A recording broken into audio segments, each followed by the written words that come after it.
أعوذ بالله من الشيطان الرجيم. قل هذه سبيلي أدعو إلى الله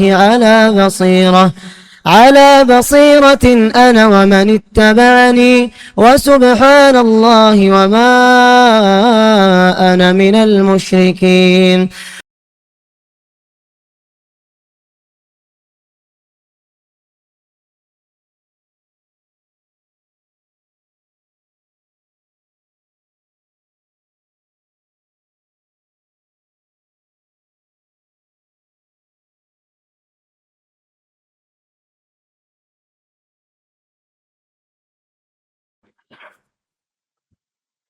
إن الحمد لله نحمده ونستعينه ونستغفره ونعوذ بالله من شرور أنفسنا ومن سيئات أعمالنا. من يهده الله فلا مضل له ومن يضلل فلا هادي له، وأشهد أن لا إله إلا الله وأشهد أن محمدا عبده ورسوله. أما بعد فإن خير الحديث كتاب الله، وخير الهدي هدي محمد صلى الله عليه وسلم، وشر الأمور محدثاتها، وكل محدثة بدعة، وكل بدعة ضلالة، وكل ضلالة في النار. فأعوذ بالله من الشيطان الرجيم. بسم الله الرحمن الرحيم. يا أيها الذين آمنوا اتقوا الله حق تقاته ولا تموتن إلا وأنتم مسلمون. يا أيها الناس اتقوا ربكم الذي خلقكم من نفس واحدة وخلق منها زوجها وبث منهما رجالا كثيرا ونساء، واتقوا الله الذي تساءلون به والأرحام إن الله كان عليكم رقيبا.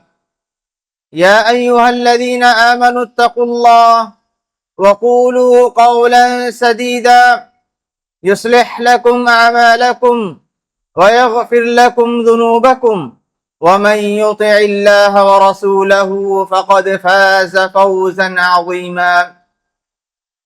وقال عز من قائل: والله جعل لكم من بيوتكم سكنا. وقال النبي صلى الله عليه وسلم: أربع من السعادة: المرأة الصالحة، البيت الواسع، والمركب الهني، والجار الصالح. رواہ احمد. معزز حاضرین جمعہ، پردہ نشین خواتین اسلام، اللہ رب العالمین نے ہم میں سے ہر انسان کے لیے گھر کو بنیادی ضرورت قرار دیا ہے. گھر انسان کی بنیادی ضرورت ہے. گھر انسان کے سکون کا ذریعہ ہے. جو انسان گھر سے محروم ہو وہ بہت سارے نعمتوں سے محروم ہو جاتا ہے. جس انسان کے پاس بہترین گھر ہو اس کے لیے اللہ رب العالمین کئی طرح کے نعمتیں نازل کرتے ہیں. اچھے گھر میں انسان کے لیے حقوق کی ادائیگی آسان ہوا کرتی ہے. اچھے گھر میں اولاد کی تربیت اچھے انداز میں ہوا کرتی ہے. تو گویا انسان کے لیے سکون و اطمینان، پریشانیوں سے خالی گھر بہت ضروری ہے. یہی وجہ ہے کہ اللہ تبارک و تعالیٰ نے سورۃ النحل میں جہاں بہت ساری نعمتوں کا ذکر کیا، وہیں پر اللہ نے خصوصیت کے ساتھ گھر کا بھی ذکر کیا اور فرمایا: واللہ جعل لکم من بیوتکم سکنا. اللہ رب العالمین نے تمہیں گھر عطا کیا، گھر جس میں تم رہتے ہو۔ اللہ رب العالمین نے اپنی نعمتوں کا ذکر کرتے ہوئے گھر کا ذکر کرنا یہ اس بات کی دلیل ہے کہ گھر ہمارے لیے بہت بڑی نعمت ہے۔ گھر کو ہم اپنے عموم میں لیں، گھر چاہے وہ خاص ہو یا آپ کرائے پر رہتے ہوں، جہاں کہیں آپ کو رکنے کی جگہ مل جائیں وہ آپ کے لیے گھر ہے۔ اس گھر میں ہر قسم کی پریشانیوں سے خالی گھر مل جائے، یہ اللہ رب العالمین کی طرف سے ملنے والی بہت بڑی نعمت ہے۔ ہر انسان کی خواہش ہوتی ہے کہ اسے ایک ایسا گھر مل جائے جو ہر قسم کے الجھنوں سے، پریشانیوں سے، مصیبتوں سے، آزمائشوں سے خالی ہوں۔ ہر انسان کی خواہش یہی ہوتی ہے۔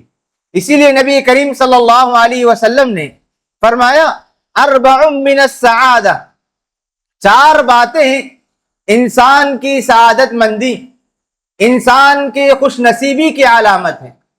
اس میں سب سے پہلی چیز اللہ کے رسول نے فرمایا المرأة الصالحہ، نیک بیوی۔ جس آدمی کو نیک بیوی مل جائے یہ اس کی خوش نصیبی اور سعادت مندی کی دلیل ہے۔ دوسری چیز اللہ کے رسول نے فرمایا المسکن الواسع، کشادہ گھر۔ کشادہ گھر جسے مل جائیں یہ اس کی خوش نصیبی کی علامت ہے۔ والجار الصالح، نیک ہمسایہ، نیک پڑوسی مل جائیں یہ بھی خوش نصیبی کی علامت ہے۔ والمرکب الحنی، اور پرسکون سواری۔ جس انسان کے پاس نیک بیوی ہو، کشادہ گھر ہو، نیک پڑوسی ہوں اور پرسکون سواری ہو، یہ اس کی خوش نصیبی کی علامت ہے۔ وہ انسان سکون کے ساتھ، اطمینان کے ساتھ زندگی گزار سکتا ہے۔ اس کے برعکس ان چیزوں میں سے کوئی چیز، کسی چیز سے محروم ہو جائیں، اس کی بدبختی کی علامت اللہ کے رسول صلی اللہ علیہ وسلم نے فرمایا۔ معزز حاضرین، ہم میں سے ہر کوئی یہ چاہتے ہیں کہ اس کے گھر میں اللہ رب العالمین کی طرف سے برکتیں نازل ہوں، اس کے گھر میں اللہ تبارک و تعالیٰ کی طرف سے نعمتیں، اللہ رب العالمین کا احسان اس پر زیادہ سے زیادہ ہو۔ اس کے ہر کوئی ضرورت مند ہے، ہر کوئی متلاشی ہے۔ لیکن افسوس کی بات ہے کہ ہم میں سے اکثر مسلمان ان چیزوں کو حاصل کرنے کے لیے خلاف شرع چیزوں کو اختیار کرنے لگتے ہیں۔ گھر میں برکت حاصل کرنے کے لیے آپ دیکھ سکتے ہیں کہ بہت سارے مسلمانوں کے گھروں میں طغرے لٹکے ہوئے ہوں گے، تختیاں لٹکائی جاتی ہیں، اور لٹکانے کا مقصد یہ ہوتا ہے کہ گھر میں برکت نازل ہو جائے۔ بہت سارے ایسے ہوتے ہیں جو گھروں کو نظر بد سے بچانے کے لیے، مصیبتوں سے بچانے کے لیے ناریل لگا دیتے ہیں، نیمبو لگا دیتے ہیں، یا کوئی بھی چیز ایسی لٹکا دیتے ہیں جن کا تصور، جن کا مقصد یہ ہوتا ہے کہ ہمارے گھر میں کسی قسم کی مصیبت داخل نہ ہو جائے۔ یہ ساری چیزیں ایسی ہیں جس کی اجازت شریعت نہیں دیتی۔ اگر ہم اپنے گھر میں اللہ کی برکت حاصل کرنا چاہتے ہیں، اپنے گھر کو امن اور سکون والا گھر بنانا چاہتے ہیں، مثالی گھر اگر بنانا چاہتے ہیں، ایسا گھر جسے اللہ کے رسول نے اور صحابہ کرام نے بنایا تھا، اگر ایسے گھر بنانا چاہتے ہیں تو ہمیں چاہیے کہ اللہ کے رسول صلی اللہ علیہ وسلم نے اور صحابہ کرام نے اپنے گھروں کو جس طرح آباد کیا تھا، نیکیوں سے، ذکر و اذکار سے اور قرآن مجید کی تلاوت کے ذریعے، ان چیزوں سے ہم اپنے گھروں کو آباد کریں تو اللہ تبارک و تعالی رحمتیں، برکتیں، انعام، نعمتیں نازل کر سکتے ہیں۔ کوئی بھی آدمی اپنے گھر کو برکت والا گھر بنانا چاہتا ہے تو اسے چاہیے کہ خصوصیت کے ساتھ 5 چیزوں پر زیادہ اہتمام کریں۔ سب سے پہلی چیز، ہم میں سے ہر مسلمان کو، ہر برکت کے متلاشی کو، ہر راحت کے متلاشی کو چاہیے کہ اپنے گھر میں کثرت سے اللہ تبارک و تعالیٰ کا ذکر کریں۔ اللہ تبارک و تعالیٰ کا ذکر، قرآن مجید کی تلاوت، دعاؤں کا اہتمام، اور جو بھی اذکار دعاؤں کی شکل میں اللہ کے رسول صلی اللہ علیہ وسلم سے بتائی گئی ہیں، ان کا اہتمام کرنے سے ہم اپنے گھر کو مصیبتوں سے، پریشانیوں سے، الجھنوں سے پاک رکھ سکتے ہیں۔ کیونکہ جس گھر میں قرآن مجید کی تلاوت ہو، اللہ رب العالمین کا ذکر ہو، اس گھر سے شیطان بھاگ جاتا ہے، اس گھر سے شیطان کا کوئی تعلق نہیں ہوتا۔ نبی کریم صلی اللہ علیہ وسلم نے فرمایا ان الشیطان ينفر من البیت الذی تقرأ فیہ سورۃ البقرہ، کہ شیطان اس گھر سے بھاگ جاتا ہے جس گھر میں سورہ بقرہ کی تلاوت کی جاتی ہے، اور جس گھر میں قرآن مجید کی تلاوت کی جائے وہاں پر سکینت نازل ہوتی ہے۔ صحابی رسول رات میں اٹھ کر سورۃ الکہف پڑھ رہے تھے، انہوں نے دیکھا کہ ان کے بازو میں باندھا ہوا گھوڑا بدک رہا ہے، ایک بادل ان سے قریب ہو رہا ہے، بادل کے قریب ہونے کی وجہ سے ان کے بازو میں بندھا ہوا گھوڑا بدک رہا ہے، اچھل رہا ہے۔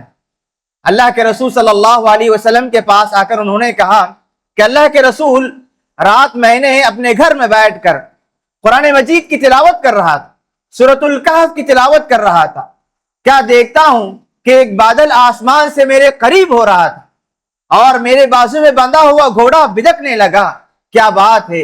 اللہ کے رسول صلی اللہ علیہ وسلم نے فرمایا تلک السکینۃ تنزلت للقرآن، وہ سکینت ہے تمہارے قرآن مجید کی تلاوت کی وجہ سے وہ تمہارے قریب ہو رہی تھی۔ تو اللہ رب العالمین کی برکتیں، سکون اور اطمینان قرآن مجید کی تلاوت سے حاصل کر سکتے ہیں۔ ایک اور حدیث میں اللہ کے رسول صلی اللہ علیہ وسلم نے فرمایا مثل البیت الذی یقرأ فیہ یذکر اللہ فیہ، وہ گھر جس گھر میں اللہ رب العالمین کا ذکر ہو اور وہ گھر جس میں اللہ رب العالمین کا ذکر نہ ہو، مثل الحی والمیت، انسان زندہ اور مردے کی مثال اللہ کے رسول صلی اللہ علیہ وسلم نے دی۔ جس گھر میں قرآن مجید کی تلاوت ہو، اللہ رب العالمین کا ذکر ہو، وہ گھر زندہ گھر ہے، وہاں فرشتے آتے ہیں، اور جس گھر میں اللہ رب العالمین کا ذکر نہ ہو، قرآن مجید کی تلاوت نہ ہو، ایسے گھر پر شیطان قابض ہو جاتے ہیں۔ وَمَن يَعْشُ عَن ذِكْرِ الرَّحْمَنِ نُقَيِّضْ لَهُ شَيْطَانًا فَهُوَ لَهُ قَرِينٌ، اللہ رب العالمین فرماتے ہیں جو آدمی اللہ کے ذکر سے دور زندگی گزارے، ایسے آدمی پر، ایسے گھروں پر اللہ تبارک و تعالی شیطان کو مسلط کر دیتے ہیں، شیطان حاوی ہو جاتا ہے۔ جب شیطان اس پر مسلط ہو جائے شیطان اس کا دوست بن جاتا ہے۔ تو اسی لیے ہمیں اللہ کے رسول صلی اللہ علیہ وسلم کی سنت اور صحابہ اکرام کے طریقے سے بات معلوم ہوتی ہے کہ جس گھر میں قرآن مجید کی تلاوت ہو، جس گھر میں اللہ کا ذکر زیادہ ہو، اس گھر سے شیطان بھاگ جاتا ہے، اللہ رب العالمین کثرت سے برکتیں نازل کرتے ہیں۔ ایک اور حدیث میں اللہ کے رسول صلی اللہ علیہ وسلم فرماتے ہیں اذا دخل الرجل بیتہ فذکر اللہ، جب آدمی گھر میں داخل ہوتے ہوئے اللہ تبارک و تعالیٰ کو یاد کرے، گھر میں داخل ہونے کی دعا پڑھیں، تو شیطان اپنے ساتھیوں سے کہتا ہے لا مبیت لکم ولا عشاء، جب آدمی گھر میں داخل ہوتے وقت اور کھانے کے وقت اللہ کو یاد کریں، دعا کا اہتمام کریں، تو شیطان اپنے ساتھیوں سے کہتا ہے لا مبیت لکم، تمہارے لیے رکنے کی جگہ نہیں ہے، تمہارے لیے کھانا نہیں ہے۔ جس گھر میں اللہ کا ذکر ہو وہاں شیطان کے لیے جگہ نہیں۔ اس کے برعکس جو آدمی گھر میں داخل ہوتے ہوئے نہ اللہ کو یاد کرے، کھاتے ہوئے اللہ کو یاد نہ کریں، دعا کا اہتمام نہ کرے، اس گھر میں شیطان داخل ہو جاتے ہیں، اس گھر میں شیطان رات گزارتا ہے اور اس کھانے میں شیطان شریک ہو جاتا ہے۔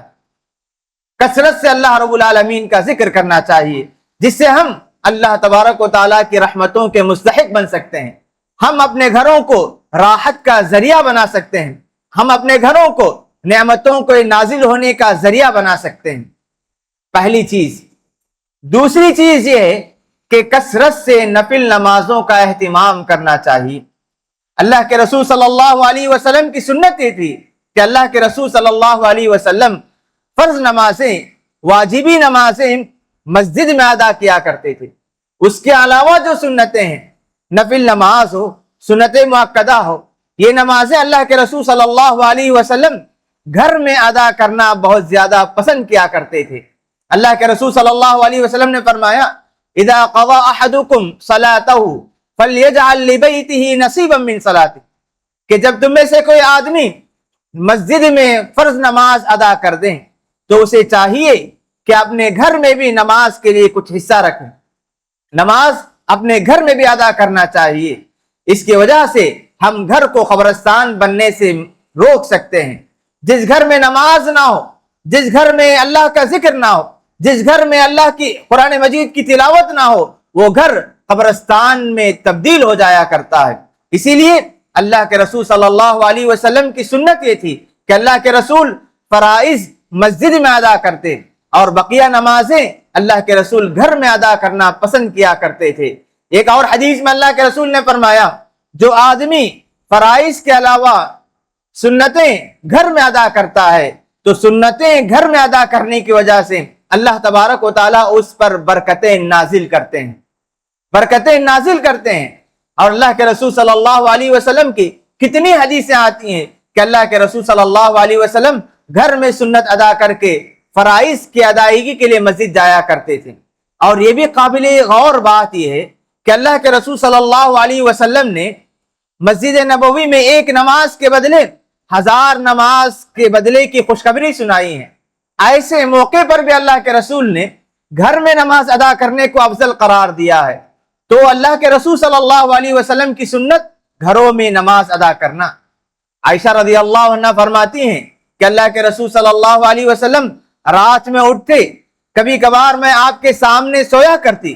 اللہ کے رسول صلی اللہ علیہ وسلم جب سجدے کے لیے جاتے تو میرے پیروں کو چھو دیتے، میں اپنے پیروں کو سکیڑ لیتی اور اللہ کے رسول صلی اللہ علیہ وسلم اس جگہ سجدے کیا کرتے تھے۔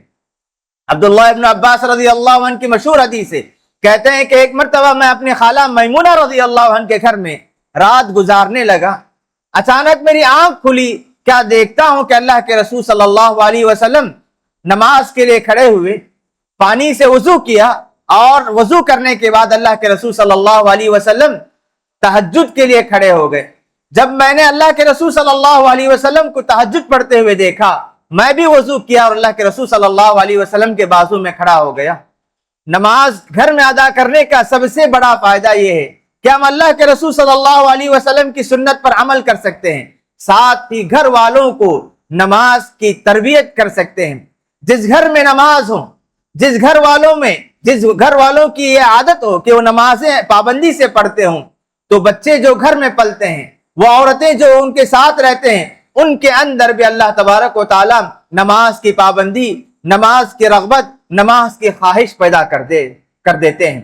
تو اسی لیے ہمیں چاہیے کہ گھروں میں بھی نماز کے لیے کچھ حصہ رکھنا چاہیے۔ یہاں تک کہ بعض علماء اکرام نے کہا کہ اگر کوئی آدمی گھر میں نماز کے لیے خاص جگہ بنانا چاہتا ہے، اس کی بھی بنانے کی اجازت ہے۔ اتبان ابن مالک رضی اللہ عنہ صحابی رسول ہے، ان کی بینائی کچھ کمزور ہو گئی تھی، انہوں نے اللہ کے رسول صلی اللہ علیہ وسلم سے سفارش اور گزارش کی کہ اللہ کے رسول آپ میرے گھر تشریف لائیے، کسی جگہ پر آپ نماز پڑھیے، میں اسے اپنے لیے مصلی بنانا چاہتا ہوں، فرائض کے علاوہ میں اس جگہ پر نمازیں ادا کروں گا۔ تو اس حدیث سے بات معلوم ہوئی کہ اگر کوئی آدمی گھر میں نماز کے لیے کوئی خاص حصہ بنانا چاہتا ہے، بنا سکتے ہیں، بنانا چاہیے۔ اس سے ہم اپنی بھی تربیت کر سکتے ہیں، گھر والوں کی بھی تربیت کر سکتے ہیں، بچوں کی بھی تربیت نماز پر ہو جائے گی۔ دوسری چیز یہ تھی۔ تیسری چیز یہ ہے کہ نیک کاموں میں گھر والوں کو ایک دوسرے کا ساتھ دینا چاہیے۔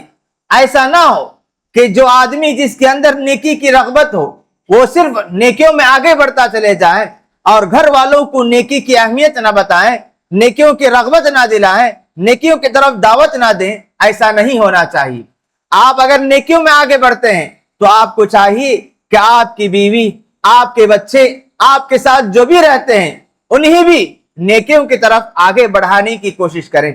جس گھر میں اس طرح کا ماحول ہو، اللہ تبارک و تعالیٰ کی رحمتیں ان لوگوں پر نازل ہوتی ہیں۔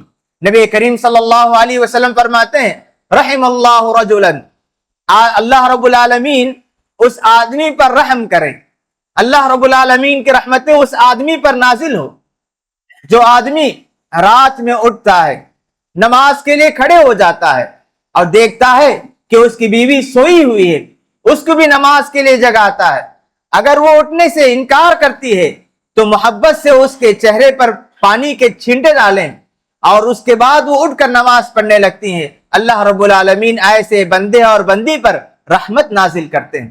اسی طرح اللہ کے رسول نے فرمایا اللہ رب العالمین اس عورت پر رحم کرتے ہیں, اللہ رب العالمین کی رحمتیں اس عورت پر نازل ہوتی ہیں جو رات میں بیدار ہوتی ہے, خود بھی نماز پڑھتی ہے اور اپنے شوہر کو بھی نماز کے لیے اٹھاتی ہے. اگر شوہر اٹھنے سے انکار کریں, محبت سے اس کے چہرے پر پانی کے چھینٹے ڈال کر اس کو بیدار کرنے کی کوشش کریں, ایسی عورت پر اللہ تبارک و تعالیٰ کی رحمتیں نازل ہوتی ہیں. تو اس طرح نیکیوں میں ایک دوسرے کا ساتھ دینے سے گھر کا ماحول اسلامی بن سکتا ہے, گھر کا ماحول بہتر بن سکتا ہے, گھر کو ہم اسلامی گھر بنا سکتے ہیں, گھر کو ہم سکون کا گہوارہ بنا سکتے ہیں. اگر صرف آدمی اپنے آپ میں نیکیوں میں آگے بڑھ جائے, دوسروں کو بھول جائے, تو بہت سارے خیر سے محروم ہو سکتا ہے. چوتھی اہم بات جسے ہم گھر کو سکون والا بنانے کے لیے ضروری ہے کہ گھر کو خلاف شرع چیزوں سے پاک رکھنا چاہیے. ہر وہ چیز جسے اسلام نے منع کیا, جسے شریعت نے حرام قرار دیا, اس سے گھر کو پاک رکھنا چاہیے. ہمارے گھر میں میوزک نہ بجے, ہمارے گھر میں رقص و سرور کی آواز نہ ہو, ہمارے گھر میں تصویریں نہ ہوں. ایسے اگر گھر بنا لیں, ایسے گھر سے اللہ رب العالمین خوش ہوتے ہیں, ایسے گھر والوں پر اللہ رب العالمین رحمت نازل کرتے ہیں. آج بہت سارے مسلمانوں کو شکایت ہے, بے برکتی کی شکایت ہے, بے برکتی کی شکایت, بیماریوں کی شکایت, بے چینی کی شکایت ہے. کیوں یہ سب ساری چیزیں ہیں؟ کیونکہ وہ رحمتوں سے اور برکتوں سے محروم ہیں, کیونکہ وہ جس گھر میں رہتے ہیں اس گھر سے فرشتے قریب نہیں ہوتے. جب فرشتے قریب نہ ہو تو اللہ کی رحمتیں کیسے نازل ہوگی؟ ایک مرتبہ اللہ کے رسول صلی اللہ علیہ وسلم نے فرمایا اتانی جبریل البارحہ, کہ پچھلی رات جبریل میرے پاس آ کر کہنے لگے کہ میں تمہارے گھر میں داخل ہونا چاہ رہا تھا, تمہارے گھر میں داخل ہونے سے مجھے یہ چیز منع کر رہی تھی کہ تمہارے گھر کے سامنے ایک پتلا یا تصویر تھی جس کی وجہ سے فرشتے اس گھر میں داخل نہیں ہو پائے. بعض روایتوں میں یہ بات آتی ہے کہ ایک چھوٹا سا کتا آپ کے گھر میں داخل ہو گیا تھا جس کی وجہ سے فرشتے داخل نہیں ہو پائے. اس حدیث سے بات معلوم ہوتی ہے کہ اگر کوئی آدمی اپنے گھر میں خلاف شرع چیزیں رکھتا ہے تو اس سے رحمتوں سے محروم ہو جاتا ہے. آج کتنا افسوس کی بات ہے کہ ہمارے گھروں میں نیوز پیپر آتے ہیں, ہمارے گھروں میں بہت ساری ایسی چیزیں ہیں, نوجوان طبقہ ایسے ٹی شرٹ پہنتے ہیں جس میں تصاویر ہوتے ہیں. یہ ساری چیزیں ہمارے گھر میں ہوں تو کیا فرشتے ہمارے گھر کے قریب آئیں گے؟ ہرگز نہیں آئیں گے. اگر ہم سکون کے متلاشی ہیں, اللہ کی برکتوں کے متلاشی ہیں, تو ہمیں چاہیے کہ اس طرح تصویروں سے, اس طرح گندی چیزوں سے اپنے آپ کو, اپنے گھروں کو پاک رکھنا چاہیے. اپنے آپ کو اس طرح کی چیزوں سے پاک رکھنے کی ضرورت ہے, اور اسی طرح اپنے گھروں کو شرک کے مظاہر سے بھی دور رکھنا چاہیے. آج بہت سارے مسلمان کم علم ہونے کی وجہ سے, نادانی میں اپنے گھروں کے باہر ایسی چیزیں لٹکا دیتے ہیں جس سے وہ سمجھتے ہیں کہ ہمارے لیے چیزیں مصیبت دور کر سکتی ہیں. اگر کوئی آدمی بدعقیدگی کے ساتھ توغرے لٹکا دے, یا تختیاں جس میں کچھ عجیب چیزیں لکھی گئی وہ لٹکا دے, یا کوئی پھل یا کوئی نیمبو اس طرح لگا دے, اس کی بدعقیدگی کی وجہ سے وہ بہت سارے خیر سے محروم ہو سکتا ہے. اللہ اور اس کے رسول نے خیر اور برکت حاصل کرنے کا ذریعہ یہ بتلایا کہ قرآن مجید کی تلاوت, نماز کا اہتمام ہو, ذکر و اذکار ہوں, اور خلاف شرع باتوں سے دور رکھنا. اس کے ذریعے سے ہم اپنے گھر کو مثالی گھر بنا سکتے ہیں. پانچویں اہم بات یہ ہے کہ اچھے پڑوسی کا انتخاب کرنا چاہیے. جس آدمی کا پڑوسی اچھا ہو, نیک ہو, ایسا آدمی پرسکون زندگی گزار سکتا ہو. جس آدمی کا پڑوسی بدبخت ہو, یا گنہگار ہو, یا نیکیوں میں آگے بڑھنے میں وہ مدد نہ کرتا ہو, ایسے آدمی نیکیوں میں آگے نہیں بڑھے گا. ایسے پڑوسی کی وجہ سے آدمی ہمیشہ پریشان رہے گا. اسی لیے اللہ کے رسول صلی اللہ علیہ وسلم نے ایسے آدمی پر کہا کہ وہ جنت میں داخل نہیں ہو سکتا، لا يدخل الجنہ، وہ آدمی جنت میں داخل نہیں ہوگا جس کے پڑوسی اس کی تکلیفوں سے بچا نہ رہیں۔ جو آدمی اپنے پڑوسیوں کو تکلیف دے وہ آدمی جنت میں داخل نہیں ہوگا۔ واللہ لا یؤمن، اللہ کے رسول صلی اللہ علیہ وسلم نے فرمایا وہ آدمی سچا مومن نہیں ہو سکتا جس کی پریشانیوں سے اس کا پڑوسی محفوظ نہ ہو۔ تو اس طرح ہمیں چاہیے کہ گھر جب لیں یا کسی گھر میں منتقل ہونا چاہیں، گھر سے پہلے پڑوسی کو دیکھیں۔ پڑوسی اگر اچھا ہو، پڑوسی اچھے اخلاق والا ہو، پڑوسی اگر نیک ہو، ایسے گھر میں اگر ہم سکونت اختیار کریں تو ہم اس پڑوسی کی بدولت اس کے خیرات سے ہم بھی فائدہ اٹھا سکتے ہیں۔ اسی لیے اسلاف کہا کرتے ہیں الجار قبل الدار، گھر لینے سے پہلے پڑوسی کو دیکھ لو، گھر لینے سے پہلے پڑوسی کو دیکھ لو۔ ہمیں چاہیے کہ ایسے سوسائٹی میں گھر لینے کی کوشش کریں جہاں اذان کی آوازیں آئیں، جہاں مسجدیں قریب ہوں، نماز کے لیے پہنچنا آسان ہو۔ اگر ایسے علاقے میں ہم رہیں جہاں نہ اذان کی آوازیں آتی ہوں، مسجد تک پہنچنا آسان نہ ہو، ایسے سوسائٹی میں رہنے سے ہم اللہ کے خیر اور برکات حاصل نہیں کر سکتے۔ بہرحال ہم میں سے ہر کوئی اچھے گھر بنانے کا خواہش مند ہوتا ہے۔ ہر آدمی چاہتا ہے کہ اس کی زندگی سکون کے ساتھ گزرے، اسے بہترین گھر ملے، اسے سکون والا گھر ملے۔ ہر آدمی چاہتا ہے کہ اس کے گھر میں نعمتیں نازل ہوں، ہر آدمی چاہتا ہے کہ اس کے گھر میں برکتیں نازل ہوں، ہر آدمی چاہتا ہے کہ اس کی زندگی راحت کے ساتھ گزرے۔ اسے چاہیے کہ اپنے گھر کو اسلامی ماحول والا گھر بنائیں، اپنے گھر کو قرآن مجید کی تلاوت کے لیے، اللہ کے ذکر کے لیے، نماز کے لیے حصہ بنائیں، تب چل کر ہم اپنے گھر کو سکون کا گہوارہ بنا سکتے ہیں۔ اگر ہمارے گھر میں ایسے کام ہو جسے اللہ نے منع کیا، جسے رسول اکرم صلی اللہ علیہ وسلم نے منع کیا، تو ایسے کام کی وجہ سے ہم بہت سارے خیر سے محروم ہو سکتے ہیں۔ رب العالمین سے دعا ہے کہ پروردگار مجھے اور آپ کو اسلامی گھر بنانے کی توفیق عطا فرمائے، گھر میں ایسے کام انجام دینے کی توفیق عطا فرمائے جس سے اس کی رحمتیں نازل ہو، اس کی برکتیں نازل ہوں، وہ ہم سے راضی ہو جائیں، ہم اس سے راضی ہو جائیں۔ اللہم آمین، وصلی اللہ علی نبینا محمد وعلی آلہ وصحبہ اجمعین۔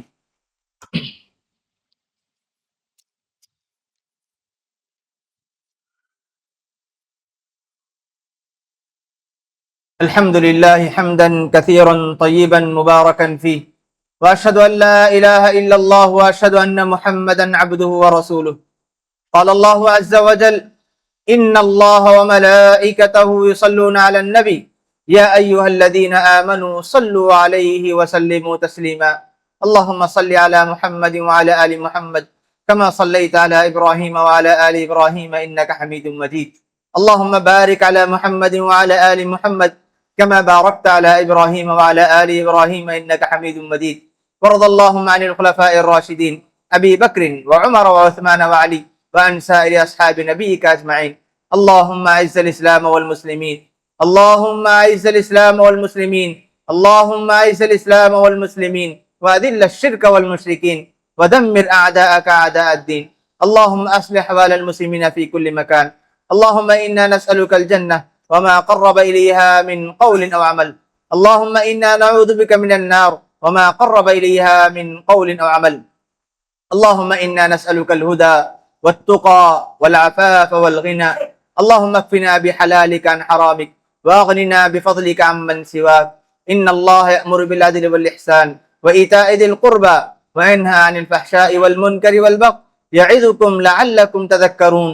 اذكروا الله يذكركم وادعوه يستجب لكم ولذكر الله تعالى أعلى وأعز وأجل وأتم وأهم وأكبر والله يعلم ما تصنعون۔